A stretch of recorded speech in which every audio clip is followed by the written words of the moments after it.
All right, everybody, we have a brand new MotoStars video here today. We got some crashes and close calls. We're going to try to figure out what happened, how it happened. But before we get to this accident scene, guys, make sure you check out the link description for Ricardo Pack Talk Edge. This is the duo, so go doubles with your friends. You get 10% off with the link. Use code DDTF at checkout if it doesn't work, but you get 10% off. Check them out. Great Bluetooth system, so you can talk to your buddies. You can listen to GPS. You can listen to music. You can even take phone calls.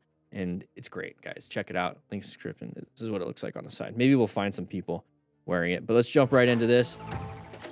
Hey guys, in today's episode, I've got a bunch of unexpected and crazy situations that you have to face. I hope you can learn something from this, so check this out and try. Well, let's learn something from it. We went a little wide here. And we're down the mountain. Hey, we actually stopped. That's really cool.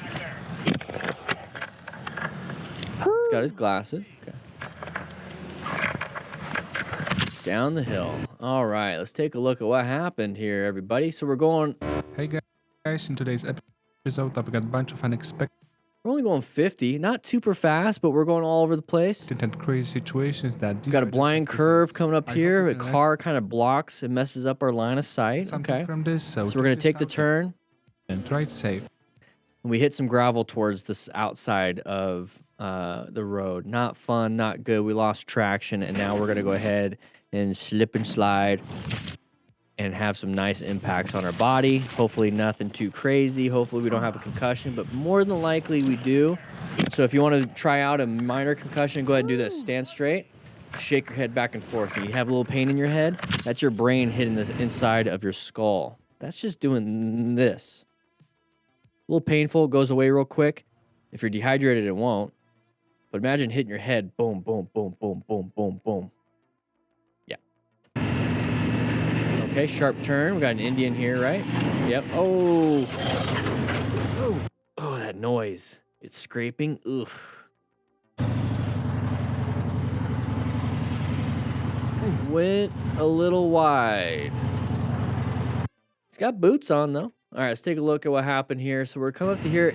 The chevrons indicate it's a sharp turn. So take it nice and easy. We're only going 28, 30 miles an hour. We're accelerating. We're already going wide. So at this point, when you're like, oh, crap, I'm going a little wide, roll off the throttle. Maintain your turn like normal, but roll off the throttle. Just reduce speed. Just reduce, not drop it, but just like reduce speed, turn a little bit more. Last second, he was going to slam the brakes, and that would have been bad. That would have been bad. Kept it up, though. You're right. Kept it up, but I wonder what he scraped up. Probably just the side stand. That's my best guess. I would get off the bike and check it, though. I'd pull off onto the shoulder right there and check it. All right, getting behind somebody. What are we going to do? We're going to pass. Person's going to turn left.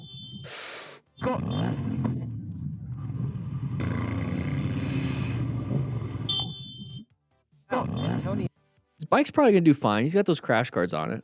But now he's got a deal. So they're talking to each other on the Ricardo Pack Talk Edges over here. 10% off. I saw him do it. Boom. Oh, maybe it sounds like an AI. But they have Bluetooth. No, I crashed my bike. EH. What can I do? EH. Wait. I do. Are they robots? Did AI take over? What's going on here?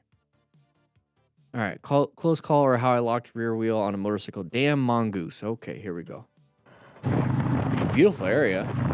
Great view coming down a hill, which means that you're probably going to gain speed a little bit easier.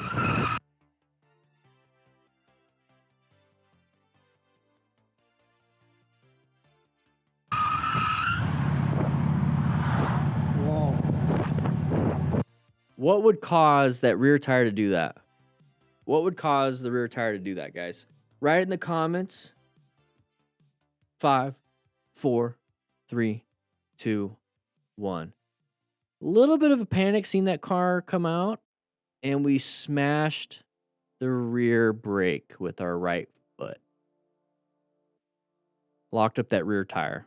Started slipping and sliding. So he started slipping and sliding, locking up that rear tire with that rear brake. How do you solve that? You release it. You release it when the bike's kind of in line, and the bike will just start to try to balance itself out. And that's what happened here. So let's go back just a little bit. He's going to lock it up and then release.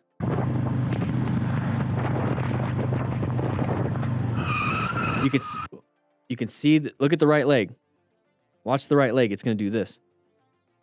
Ready? Okay, one sec. Watch the right leg.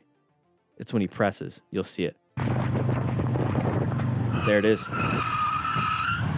You shouldn't be doing this. You should just be doing this. Nice and easy. If you do this, that's what happens.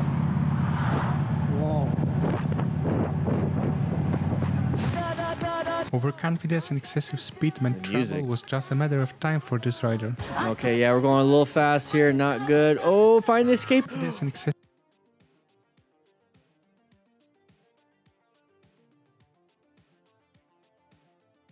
He blew up. He blew up.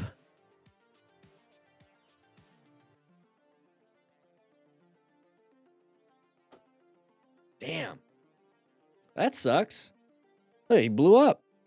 All right, moving on. We don't know what we're dealing with here. Okay. Oh, is that a jump? He's gonna jump it? Oh, no. Yo! Oh. Yo! They're talking to each other. Dude, no, I told you to slow down! See, that's the cool thing about having a Bluetooth. You can talk to your... Great. Finally. Finally, we have somebody... I keep explaining it.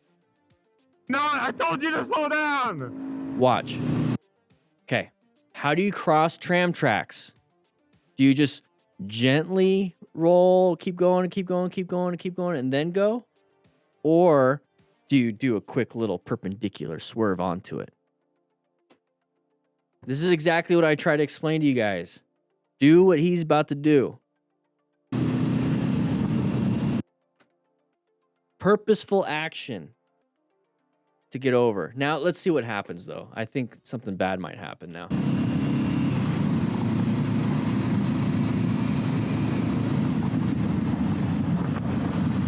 He did the same thing to get back over. Good. That's exactly what you do on those tram tracks. Because if you don't, your tires are just going to get locked in there. And you're going to dump it. Oh, is he kind of stuck? Is that a curve?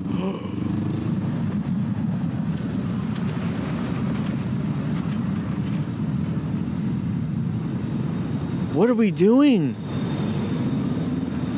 What are we doing?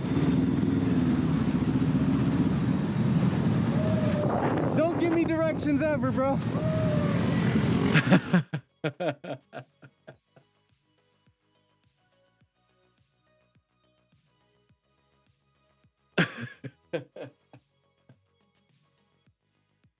His buddy's laughing. Hey, he handled it. He did well. He got himself in and out. I can't get down from here.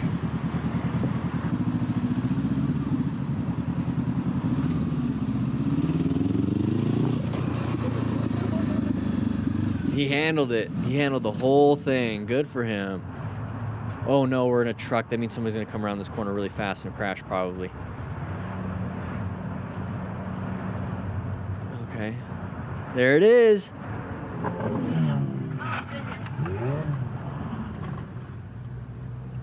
There it is. Going a little too fast around the corner. Went too fast around the corner, went wide. Saw the truck, couldn't get back into his lane in time. Got to find an escape. Didn't work out too well. And then we crashed the bike. His buddy was laughing his ass off. Oh, gosh. All right. I hope his friend comes back. He will, but he'll have to turn around. Yeah, I'd probably stop and help. This road, all right, here we go. The challenging road conditions and ooh, look at the water on the road. So be careful. Yeah, road surface hazards can be a little slippery. It's not gonna be the perfect time. So the reason why track riders and pro racers can do a lot of these things when it's raining is because their tires are insanely sticky.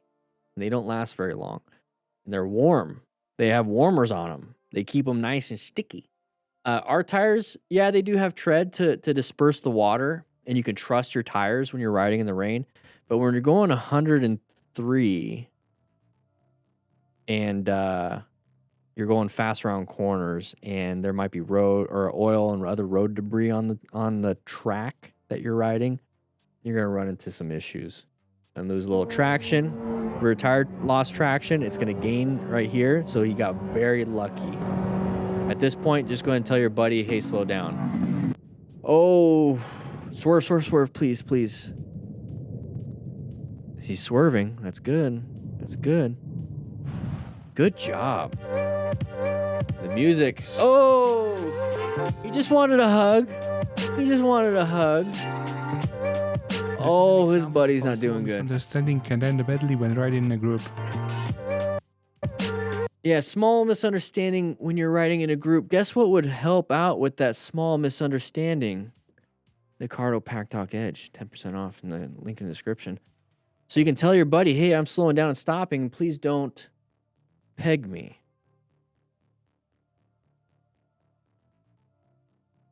You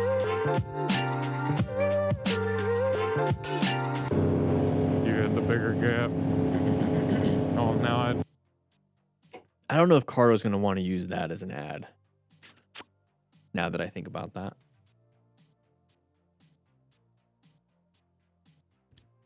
Watch this silver car in my mirror. Okay. this other one does. I'm getting over. Okay, so they're talking to each other on the Cardos. This is a great Cardo video. Okay. Having fun, relaxing. It's a red light, though. You might want to pay attention. Good job braking. Hey, we stopped right on the line. Perfect score. Brembo brakes work pretty good. I've been grinding my teeth. My jaw hurts. I got 3 bikes. I got 3 of them. Let me guess what kind.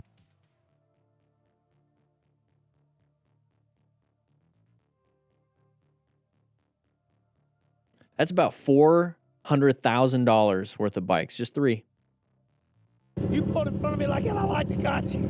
You need to watch what's behind you before you get hurt. You weren't near me, man. You're good. This is a thumbnail, guys. Sorry.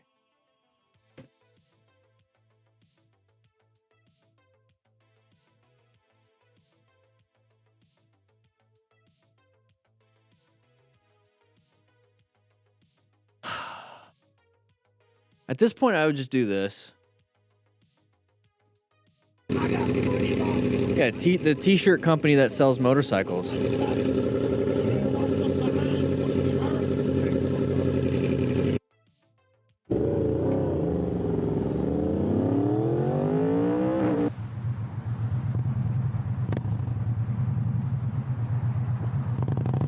Okay, we're in a lane filter. Okay, you can do that in Arizona. Good job. Get right in front. Oh, we have a crash.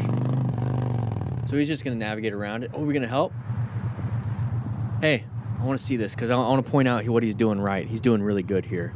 So if you have a big bike like this, you could probably have a trauma kit in your saddlebag. Okay, so there's no EMS on scene, so this just happened right before he showed up. It's a Hyundai Palisade. Those are nice. I was going to get one. All right, so I want to point out what he did right here. So he recognized that there was a situation coming up. Like, oh crap, so I'm going to go ahead and lane filter to get in front.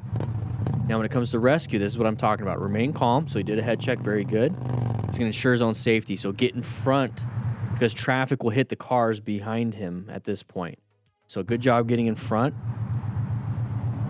And then right here, go ahead and turn everything off. Do everything you need to do, whatever it is. So I would now get my trauma kit. I'll take my gloves off. And with the Cardo, you can call 911. You can just keep the helmet on. You just go ahead and, get on your phone, dial 911.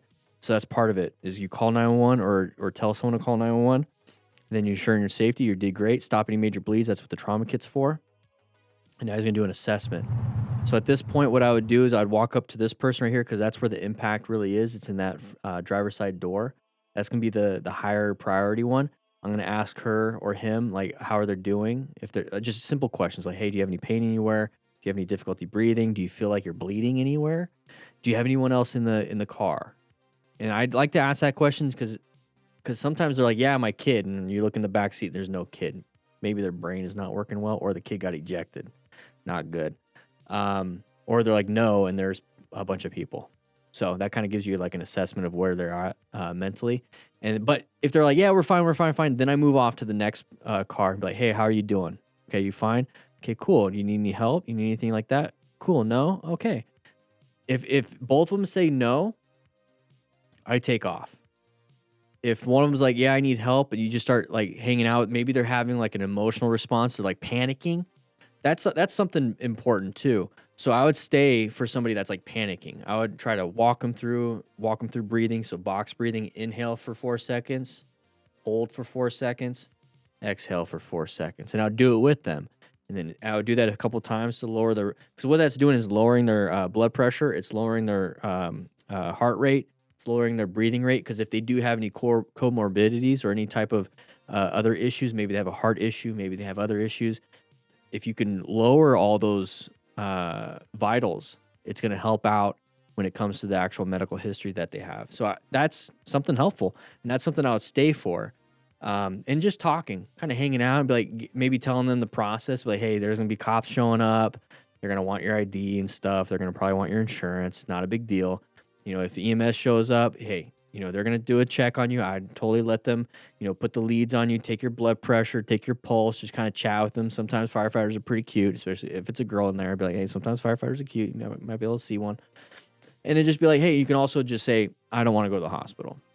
You can always sign a refusal. You don't have to go to the hospital and stuff like that. And I just kind of like hang out. And then when EMS does show up, I'd be like, hey, I got 2 patients, one in each vehicle. Both of them saying they're not hurt. They were both wearing seatbelts. Airbags deployed, though. The first one in the Hyundai Palisade, you know, was hyperventilating, and I just talked to her. Now she's doing fine. But I'm going to go ahead and take off. I'll see you guys later. That's kind of how I'd handle it. And I've done that a few times. But if they were bleeding, I'd be helping that out. I'd try to stop any major bleeds.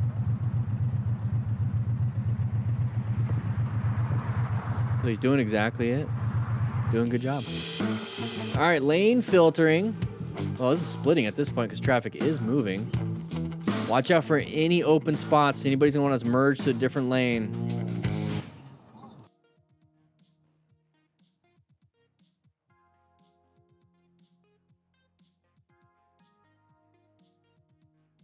Okay.